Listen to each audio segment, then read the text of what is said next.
Hi hello welcome viewers. நாம் இப்போ நம்ம சேனலில் பார்க்க போகிறது சிறகடிக்க ஆசை சீரியலில் என்னென்ன இன்ட்ரெஸ்டிங்கான விஷயங்கள் நடக்குதுன்னு நாம் இப்போ நம்ம வீடியோவில் பார்க்கலாம். வாங்க வீடியோக்குள்ளே போகலாம். ரோகிணி வாங்கி கொடுத்த அந்த செயினை வச்சுட்டு ரோகிணி ரொம்ப சந்தோஷப்பட்டுருக்காங்க. அது திருடு போன செயின்னு தெரியாமல் அவங்க ரொம்ப சந்தோஷப்படுறாங்க. தெரிய வர அன்றைக்கி ரொம்ப ஃபீல் பண்ணுவாங்க. ஜெயிலுக்கு போகிறதுக்கான வாய்ப்பும் இருக்கிறது. ரோகிணியை ஷோரூமுக்கு போகக்கூடாதுன்னு சொல்லிட்டு விஜயா சொல்லிகிட்ருக்காங்க.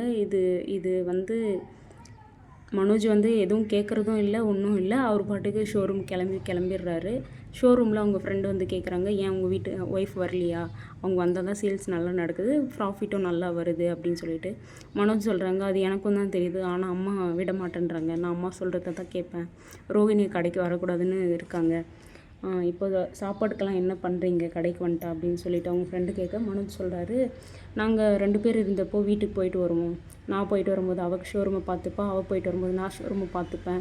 இப்போ நான் எங்கே வீட்டில் பேச விடுறதில்ல, சமைக்கிறதும் இல்லை, கடையில் தான் சாப்பிட்றேன் அப்படின்னு சொல்லிட்டு ரொம்ப ஃபீலிங்கில் சொல்கிறாரு. இப்படி கடையில் வாங்கி சாப்பிட்டா வர்ற ப்ராஃபிட்டும் இல்லை, சேல்ஸும் ஆக மாட்டேங்குது. நீங்கள் எப்படி கடையில் வாங்கி சாப்பிட்டுருக்கங்க, தேவையில்லாத செலவு தானே அப்படின்னு சொல்லிட்டு இருக்காங்க அவங்க ஃப்ரெண்டு இருந்துட்டு.